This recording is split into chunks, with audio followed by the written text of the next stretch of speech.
Hello friends, कैसे हैं आप सब? बढ़िया। चलिए फ्रेंड्स, क्लास 12th फिजिक्स का चैप्टर नंबर फर्स्ट आज हम कूलॉम का नियम पढ़ने जा रहे हैं, कूलॉम्स लॉ। इसके पहले के जितने भी टॉपिक्स हैं उनके वीडियोस यदि आपने नहीं देखे हैं तो जरूर जाइए, डिस्क्रिप्शन बॉक्स में आपको उन सभी वीडियोस के लिंक मिल जाएंगे। लेक्चर क्रमांक वाइज आपको सारे के सारे वीडियोस मिल जाएंगे। बहुत ही सरल भाषा में हर एक टॉपिक समझाया गया है, जरूर जरूर देखिएगा दोस्तों। तो चलिए देखते हैं कि कूलॉम का नियम क्या होता है और इसकी आगे व्याख्या भी आज हम पढ़ेंगे। यदि दो आवेशित पिंडों की विमाएं उनके बीच की दूरी की तुलना में नगण्य हो तो उन आवेशों को बिंदु आवेश कहते हैं। सबसे पहले हम बिंदु आवेश के बारे में जानेंगे कि बिंदु आवेश किनको बोलते हैं। मान लीजिए दो आवेशित पिंड ऐसे हैं जो जिनके बीच की दूरी जो है वो बहुत ही ज्यादा है उनके साइज की तुलना में। यानी उनका जो साइज है, उनका खुद का जो साइज है, उनकी जो खुद की विमा है, वो उनके बीच की दूरी की तुलना में बहुत नगण्य। आप ठीक ऐसा समझ सकते हैं जैसे मान लीजिए हम बोलते हैं कि भाई ये एक शहर है, ये दूसरा शहर है, तो शहर बोलने से समझ में आता है कि भाई बहुत बड़ा एरिया होगा। परंतु मान लो उन दोनों शहरों के बीच की दूरी बहुत ज्यादा है, मान लो ये है 2000 किलोमीटर, तो आप बोलोगे कि सर शहर तो बड़ा है ही, परंतु शहर के मुकाबले उन दोनों शहरों के बीच की जो दूरी है वो उन शहरों के मुकाबले बहुत बड़ी है। तो ऐसी स्थिति में आप इन दोनों शहरों को बिंदु शहर मान सकते हो, क्योंकि शहर तो आप बोलोगे अपने आप में बड़े हैं, परंतु उनके बीच की जो दूरी है ना वो बहुत ज्यादा है। उस दूरी की तुलना में इनका खुद का साइज जो है वो कुछ भी नहीं है, बहुत नगण्य है। तो अब आप समझ गए होंगे कि यदि दो आवेशित पिंडों की विमाएं उनके बीच की दूरी की तुलना में नगण्य हो तो उन आवेशों को हम कहते हैं बिंदु आवेश। और बिंदु आवेशों के लिए ही कूलॉम ने एक नियम दिया, उनके बीच बिंदु आवेशों के बीच लगने वाले बल के लिए। तो कूलॉम के नियम के अनुसार किन्हीं दो बिंदु आवेशों के मध्य लगने वाले आकर्षण या प्रतिकर्षण बल का मान उन दोनों आवेशों के परिमाणों के गुणनफल के समानुपाती, ठीक है, और उनके बीच की दूरी के वर्ग के व्युत्क्रमानुपाती, ठीक। और यह बल दोनों आवेशों को मिलाने वाली रेखा के अनुदिश कार्य करता है। आप देख सकते हैं यहाँ पर ये दो आवेश हैं, दो बिंदु आवेश हैं Q1 और Q2, उनके बीच की दूरी R है। तो कूलॉम का नियम अभी आपने समझा कि दोनों के बीच लगने वाला बल को हमने यहाँ पे F से लिखा है। और आप देख सकते हैं Q1 और Q2 परिमाण के दो आवेश हैं, दोनों एक दूसरे से R दूरी पर स्थित है, तो उनके बीच लगने वाले आकर्षण या प्रतिकर्षण बल। अब ये आकर्षण या प्रतिकर्षण क्यों बोल रहे हैं? क्योंकि ये डिपेंड करते हैं इन दोनों चार्जेस की प्रकृति पर। अगर दोनों आवेश सजातीय होंगे, यानी सेम नेचर के होंगे, सेम चिन्ह के होंगे, अर्थात या तो दोनों प्लस या तो दोनों माइनस, अगर ऐसा होगा तो दोनों के बीच प्रतिकर्षण बल लगेगा, अर्थात दोनों एक दूसरे से दूर जाना चाहेंगे। और यदि दोनों आवेश विजातीय हैं, अर्थात इनमें से कोई एक प्लस और कोई दूसरा माइनस है, अगर ठीक है, मान लो ये प्लस ये माइनस या ये प्लस ये माइनस, तब ऐसी स्थिति में इनके बीच आकर्षण बल लगेगा, ठीक है, यानी दोनों एक दूसरे के पास आना चाहेंगे। तो अब आप समझ गए होंगे कि आकर्षण या प्रतिकर्षण बल जो है वो इनके प्रकृति पर निर्भर करता है कि ये आवेश कैसे हैं, ठीक। तो दोनों आवेशों के बीच लगने वाला जो बल है F, वो दोनों आवेशों के परिमाणों के गुणनफल के समानुपाती, यानी इन दोनों चार्जेस की जो मान है, दोनों चार्जेस की जो वैल्यू है, उनके गुणनफल के समानुपाती, और दोनों आवेशों के बीच की जो दूरी है उस दूरी के वर्ग के व्युत्क्रम मतलब उल्टा एक बटे करके लिखे, तो दोनों आवेशों के बीच की दूरी r के वर्ग के व्युत्क्रम अनुपात में होता है ये बल, ठीक है।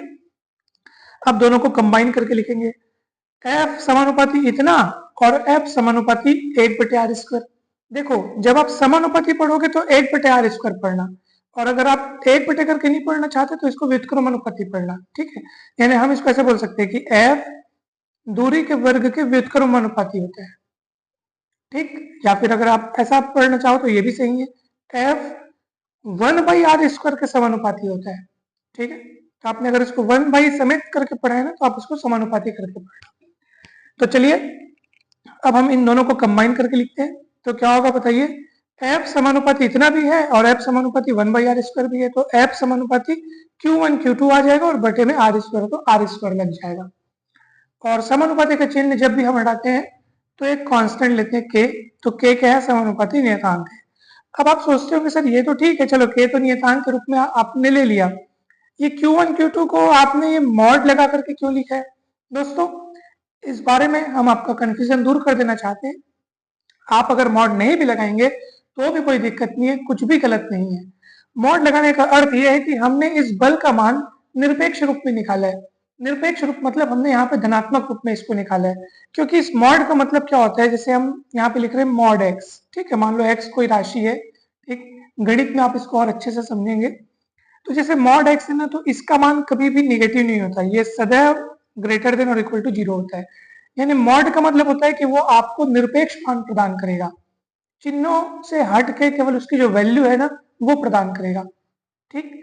तो यहाँ पे हमने बल के मान को निरपेक्ष रूप में प्रदर्शित किया है। आप इसको नहीं लगाएंगे तो भी कोई दिक्कत नहीं है। मान लो अगर मॉड नहीं लगाएंगे तो भाई ये बातें होंगी कि भैया Q1 Q2 के आपस में चिन्ह क्या है, अगर मान लो दोनों प्लस है दोनों माइनस है तो बल का चिन्ह जो है वो धनात्मक होगा। अगर एक प्लस एक माइनस, जैसे ये प्लस ये माइनस है, ये प्लस ये माइनस है, तो ऐसी स्थिति में बल का चिन्ह ऋणात्मक होगा। बस इतनी बात होगी और क्या होगी। और मॉड लगा देने से बल सदैव हमको धनात्मक मिलेगा।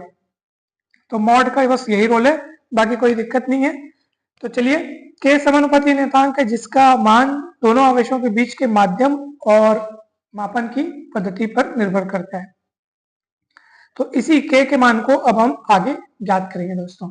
तो हमें पूरी उम्मीद है कि ये पूरी चीज आपको समझ में आ रही होगी, कहीं पर भी कोई भी दिक्कत नहीं हो रही होगी आपको।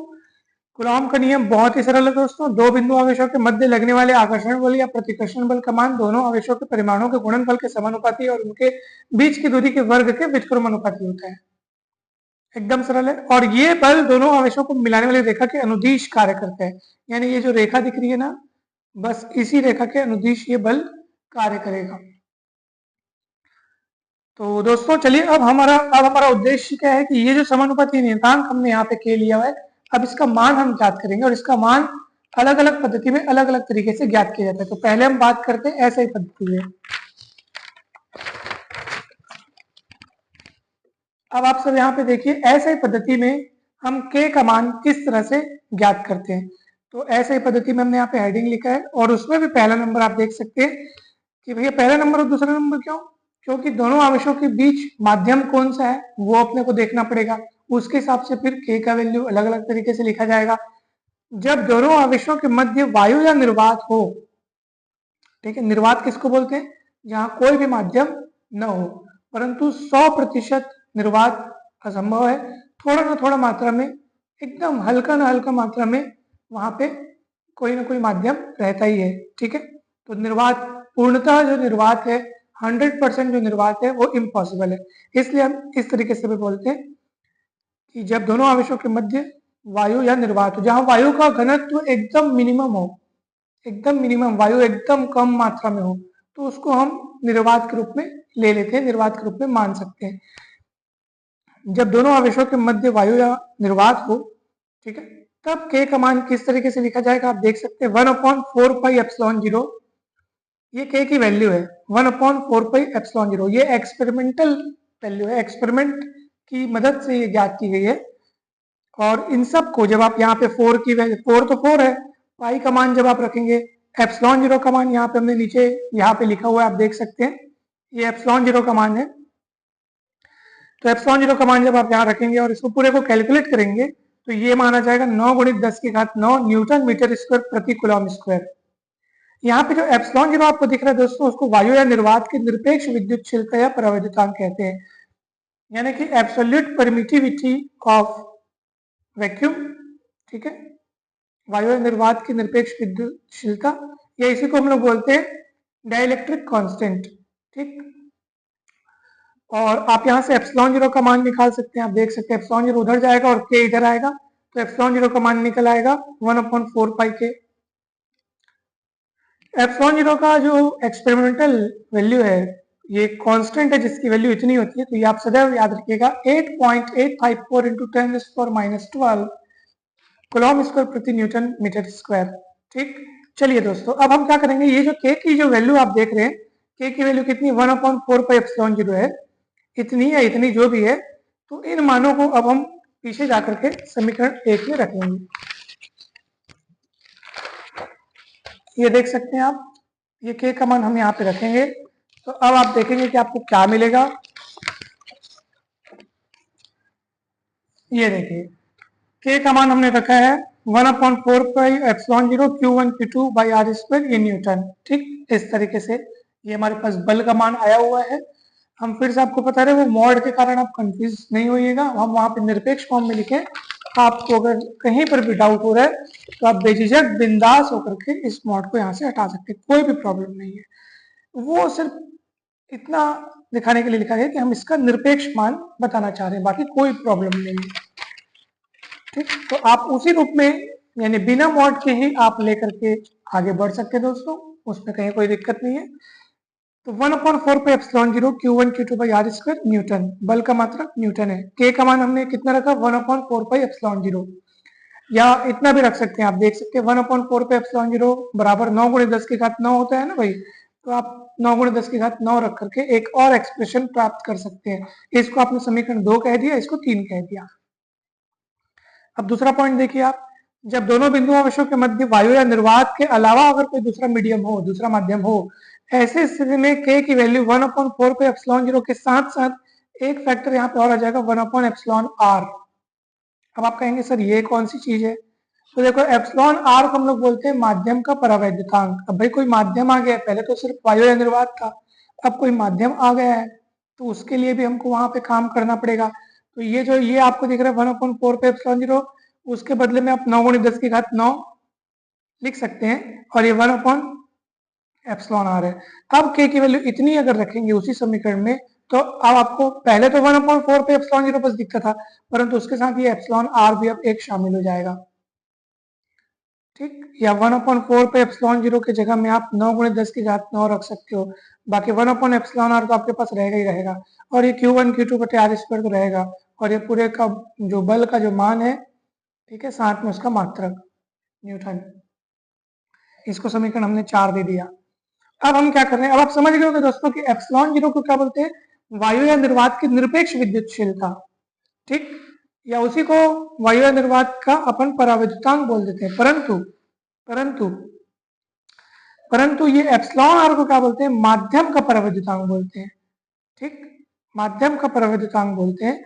और अब हम क्या करने वाले, ये ε0 इंटू एप्सिलॉन आर आपको दिख रहा है, ये देखो ये ε0 इंटू एप्सिलॉन आर, इसी को हम आगे चल करके एक नया नाम देंगे एप्सिलॉन। ठीक है, ये देखिए समीकरण 4 में हम ε0 इंटू एप्सिलॉन आर को एप्सिलॉन रख रहे हैं, और ये एप्सिलॉन के माध्यम की निरपेक्ष विद्युतशीलता, माध्यम की निरपेक्ष विद्युतशीलता बोलते हैं। अब बोलोगे सर ये एप्सिलॉन और एप्सिलॉन आर में फर्क क्या है, इसको अच्छे से एक बार समझा दीजिए दोस्तों, ध्यान से देख लीजिए। ये है माध्यम की निरपेक्ष विद्युतशीलता, ये है माध्यम की सापेक्ष विद्युतशीलता, जिसको वायु या निर्वात के सापेक्ष नापा गया है। और ये क्या है, माध्यम की सापेक्ष विद्युतशीलता, रिलेटिव परमिटिविटी, जिसको वायु या निर्वात के सापेक्ष नापा गया है। और इसी को अगर आप ε0 से गुणा कर दें, यानी वायु या निर्वात की निरपेक्ष विद्युतशीलता से अगर गुणा कर दें, तो ये आपको माध्यम की निरपेक्ष विद्युतशीलता मिल जाएगी एप्सिलॉन। यानी माध्यम की निरपेक्ष विद्युतशीलता अगर आपको चाहिए, तो आप वायु या निर्वात की निरपेक्ष विद्युतशीलता के साथ उस माध्यम की सापेक्ष विद्युतशीलता, जो कि वायु या निर्वात के सापेक्ष नापी गई है, उसको आप गुणा कर दीजिए, तो आपको ये एप्सिलॉन मिल जाएगा। तो ये माध्यम की निरपेक्ष विद्युतशीलता, ये वायु निर्वात की निरपेक्ष विद्युतशीलता, और ये माध्यम की सापेक्ष विद्युतशीलता। ठीक भाई, सीधी सी बात है, कोई भी चीज को अगर आप नापना चाहते हैं तो वायु या निर्वात के सापेक्ष नापते हैं। तो बस उसी दृष्टिकोण से आप समझ करके इसको आसानी से याद रख सकते हैं। काफी इजी है दोस्तों, बिल्कुल घबराने की बात नहीं है। चलिए आगे बढ़ते हैं। अब दूसरा देखते हैं हम लोग सीजीएस सिस्टम में क्या होगा। सीजीएस पद्धति में जब दोनों बिंदु आवेशों के मध्य वायु या निर्वात हो, तब इक्वेशन 1 से अगर वहां पे जो अपन k की वैल्यू, ऐसे सिस्टम की बात करते हैं अगर अपन, तो k की वैल्यू इतनी लेते हैं, इतनी देखिए आप 1/4πε0, और सीजीएस सिस्टम में इस k की वैल्यू सिर्फ 1 लेते हैं, ओनली 1। तो आप देख सकते हैं कि f इज इक्वल्स टू, वो जो वहां पे इक्वेशन 1 में जो हमने लिया था ना, f is equals to k into Q1 Q2 by r square, तो उसी k के स्थान पर अभी आपको कितना दिखाई दे रहा है, 1। क्योंकि k की वैल्यू 1 होती है सीजीएस सिस्टम में, इतना आपको ध्यान रखना है। और बल का मात्रक क्या होता है, डाइन होता है, dy/n, ठीक है। और अगर मान लीजिए दोनों बिंदु आवेशों के मध्य वायु या निर्वात नहीं है बल्कि कोई और माध्यम है, ऐसी स्थिति में आपको वो k की वैल्यू 1/ε r लिखनी होगी, ठीक है। तो 1/ε r लिखेंगे, Q1 Q2 by r square तो है ही डाइन, ठीक है, जहां एप्सिलॉन आर क्या है, माध्यम का परावैद्युतांक है। अब ये एक बहुत ही इंपॉर्टेंट कंसेप्ट है यूनिट चार्ज का, ध्यान से देखिएगा, बहुत जबरदस्त तरीके से समझ में आएगा। दोस्तों वास्तव में हमको क्या करना है यहाँ पे, ऐसा ही पद्धति हम लोग को वैसे दोनों पद्धति के लिए निकालना है, ऐसा ही और सीजीएस दोनों के लिए। अब हमको क्या करना है कि ये जो सूत्र है जिसको हमने डिराइव किया है, ठीक है, ऊपर जो पिछले पन्ने में हमने डिराइव किया, आप देख सकते हैं यहाँ पे, ठीक है, ये देखो, ये हमने डिराइव किया है। ये कौन सी स्थिति में डिराइव हुआ है, ये कौन सी स्थिति का सूत्र है, जब दोनों बिंदु आवेशों के मध्य वायु या निर्वात होता है, ये कब का सूत्र है। और इसी सूत्र में अब हम लेके इसको आगे बढ़ रहे हैं, ध्यान से देखिएगा, आप देख सकते हैं ये वही सूत्र है। अब इस सूत्र में हम क्या कर रहे हैं, यदि मान लीजिए f का मान 9 × 10⁹ न्यूटन रख दिया जाए यहाँ पे f की जगह में, r ये जो दिख रहा है अगर उसकी जगह में 1 मीटर रख दिया जाए और Q1 Q2 की वैल्यू बराबर रख दी जाए, Q1 बराबर Q2 बराबर Q कह दो, अब देखो आपको क्या मिलता है। तो आप बोलेंगे सर f की जगह में हमने 9 × 10⁹ रख दिया, चलो रख दिया, 9 × 10⁹ बगल में है, चलो ठीक है, Q1 Q2 को बराबर रखना है तो बराबर रख के उसको Q मान लिया, चलो ठीक है, Q मतलब Q1 को भी Q कह दो, Q2 को भी Q कह दो, ठीक है। बटे में कौन है, आर स्क्वायर, आर का मान कितना रखना है सर, 1 रख दिया, तो आर स्क्वायर मतलब 1 स्क्वायर। अब आप बोलेंगे सर रख तो दिया लेकिन ये रखा क्यों, अब देखो उसका कारण आपको अब समझ में आएगा। सबसे पहली बात तो 9 × 10⁹ 9 × 10⁹ दोनों पक्षों से कट जाएगा, Q × Q, Q का वर्ग हो जाएगा और बराबर में कुछ नहीं बचेगा, मतलब 1 बटे 1, तो मतलब फिर Q स्क्वायर बटे 1 मतलब Q स्क्वायर, इधर बराबर में 1 बचा है, वर्गमूल लोगे तो Q का मान कितना मिलेगा, +-1, क्योंकि वर्गमूल लेते हैं सीधी सी बात है, तो +-1 लगाते हैं अपन, ठीक है। इसका मतलब क्या है, देखो Q की वैल्यू अपने को 1 मिल गई, एक मिला आपको +1 और एक मिला आपको -1, तो 1 मिला है, 1 को तो अपन बोलते हैं यूनिट, परंतु ये कब मिला, जब f की वैल्यू आपने इतना, r की वैल्यू इतना रखा तब आपको मिला, और Q1 Q2 को बराबर रखा आपको तब मिला। अब इन्हीं बातों को सेंटेंस के रूप में जमाते हुए आपको नीचे लिखना है, अतः यदि समान परिमाण के दो सजातीय आवेश वायु या निर्वात में एक दूसरे से 1 मीटर की दूरी पर, ठीक है, ध्यान से देखिएगा, यानी Q की वैल्यू +1 या -1 यहाँ पे निकला, यानी कि या तो दोनों के दोनों +1 हो या तो दोनों के दोनों -1 हो, तभी तो हम बोलेंगे ना भाई कि वो सजाती है, और तभी तो वो इतने बल से दोनों एक दूसरे को क्या कर पाएंगे, प्रतिकर्षित कर पाएंगे। क्योंकि देखो बल का चिन्ह यहाँ पे क्या, देखो बल का मान क्या है, धनात्मक है दोस्तों, बल यहाँ पे धनात्मक है, इसका मतलब दोनों सजाती होंगे, यानी दोनों या तो प्लस या तो दोनों माइनस, क्योंकि हम गणित में भी जानते हैं दो धनात्मक संख्याओं को गुणा करने से धनात्मक आता है और दोनों ऋण हो तब धनात्मक आते हैं। तो बल को हमने यहाँ पे धनात्मक लिया, मतलब साफ साफ पता चल रहा है कि या तो दोनों आवेश धनात्मक होंगे या तो दोनों ऋणात्मक होंगे। अगर एक धनात्मक एक ऋणात्मक हो तो प्लस माइनस का गुणा करने से माइनस आ जाता है, आप सभी को पता होगा, या माइनस प्लस का गुणा करने से भी माइनस आ जाता है, ये आपको पता होगा। तो यहाँ पे बल हमने धनात्मक लिया, मतलब साफ साफ पता चल रहा है कि दोनों आवेश सजाती हैं, तो दोनों सजाती है मतलब दोनों सेम नेचर के, यानी कि या तो दोनों प्लस या तो दोनों माइनस है। और वायु या निर्वात में दोनों एक दूसरे से कितने मीटर की दूरी पर, आर का मान आपने कितना लिया यहाँ पे 1 मीटर, यानी कि दोनों के बीच की दूरी 1 मीटर है, और दोनों 1 मीटर की दूरी पर स्थित होने पर एक दूसरे को कितने के बल से प्रतिकर्षित करें, आप देख लो, बल का मान आपने कितना लिया है, 9 × 10⁹ आपने लिया है, यानी इतने बल से अगर एक दूसरे को वो प्रतिकर्षित करते हैं तो उनमें से प्रत्येक आवेश को बोलते हैं एकांक आवेश, क्योंकि उनका वैल्यू 1 आया है, आप देख लो, है ना भाई। तो इस तरीके से आपको ये एकांक आवेश की परिभाषा देनी है। ऐसे पद्धति में आवेश का मात्रक जो है वो कूलॉम है, तो इसका संकेत C है।